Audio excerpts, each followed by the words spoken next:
Ancient Egyptian architecture is one of the most iconic and enduring testaments to human creativity and ambition. From the towering pyramids of Giza to the intricate carvings adorning temple walls, these structures are far more than relics of a bygone era. They are a reflection of a civilization deeply connected to its land, its gods, and its people. For the ancient Egyptians, architecture was a bridge between the mortal and the divine. Every structure, whether a temple, pyramid, or tomb, was imbued with profound symbolism and purpose. The Egyptians believed in the eternal nature of the soul and the cyclical order of the universe. And this philosophy is woven into every stone they laid.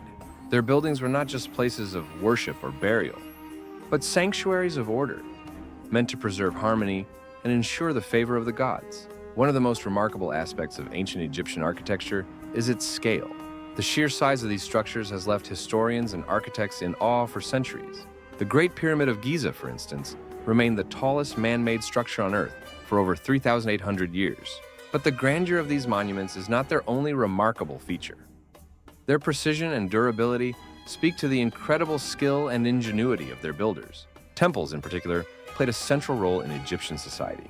They were not merely places of worship, but centers of education, administration, and economic activity. They housed priests, stored grain, and even functioned as astronomical observatories. The temples were seen as the earthly homes of the gods, meticulously designed to reflect the order of the universe and the divine hierarchy.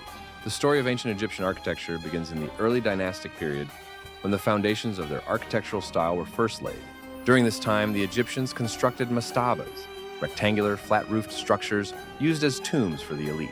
These early buildings were made of mud brick and set the stage for the grand stone monuments that would follow. It was during the reign of King Djoser in the Third Dynasty that Egyptian architecture truly began to flourish. Under the guidance of the architect Imhotep, Djoser's mortuary complex introduced a revolutionary innovation, the step pyramid. Constructed entirely of stone, this towering structure was a precursor to the smooth-sided pyramids of later dynasties. Its six-tiered design symbolized a staircase to the heavens, allowing the king to ascend to join the gods in the afterlife. By the Fourth Dynasty, the Egyptians had perfected the art of pyramid construction. The Great Pyramid of Giza, built for Pharaoh Khufu, remains one of the most awe-inspiring achievements in human history. Constructed from over 2 million limestone blocks, it is a masterpiece of engineering and reflects the Egyptians' unparalleled understanding of geometry and labor organization. While the Old Kingdom is best known for its pyramids, the Middle Kingdom saw a shift toward more elaborate temple architecture. This period marked the beginning of the great temple-building tradition that would define the New Kingdom.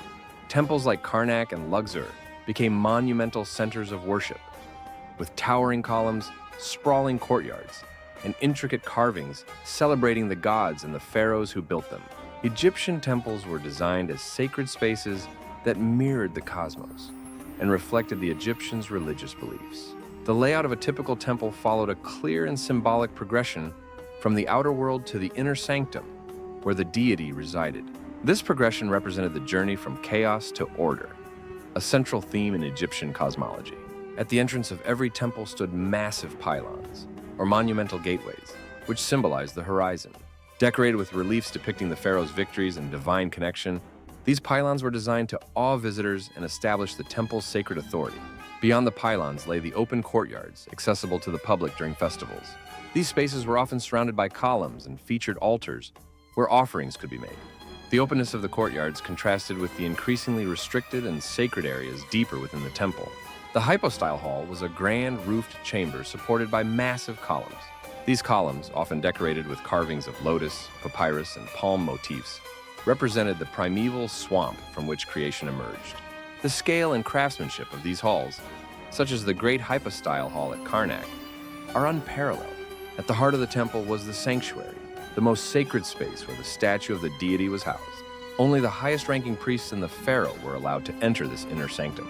It was here that daily rituals were performed to honor and sustain the gods. Many temples included a sacred lake used for purification rituals. Temples were also meticulously aligned with celestial bodies, emphasizing the Egyptians' deep connection to astronomy.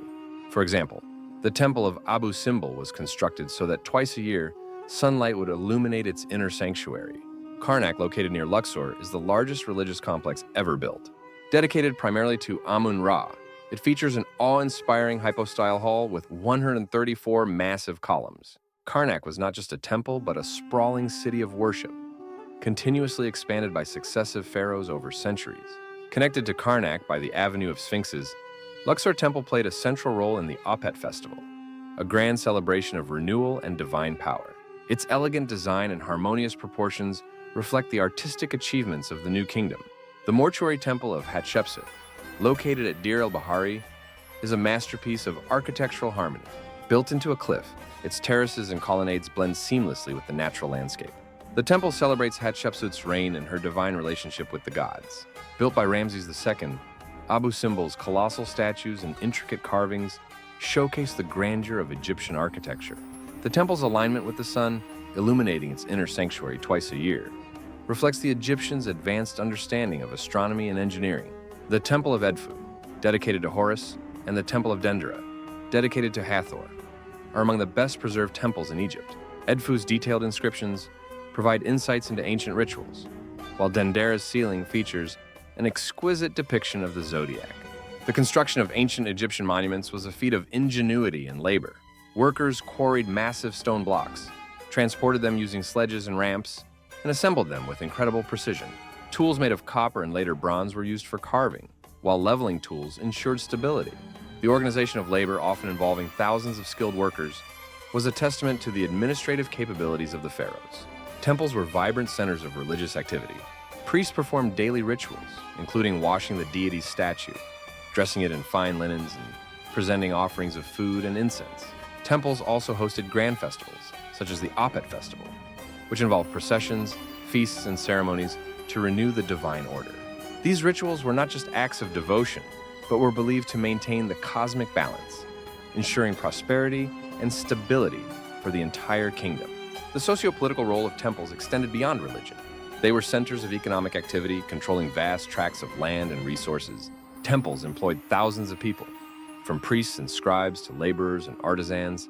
Their economic power made them influential institutions in the governance of Egypt, often acting as a counterbalance to the authority of the pharaoh. The intricate carvings and inscriptions on temple walls were not only artistic expressions, but also tools of propaganda, reinforcing the divine right of the pharaoh and chronicling his achievements. The construction of ancient Egyptian temples and monuments was a monumental task that required immense resources and labor. Workers quarried stone from distant locations, such as the granite from Aswan and limestone from Tura, and transported it across vast distances using sledges and boats. The alignment and placement of these massive stones required precise engineering and planning.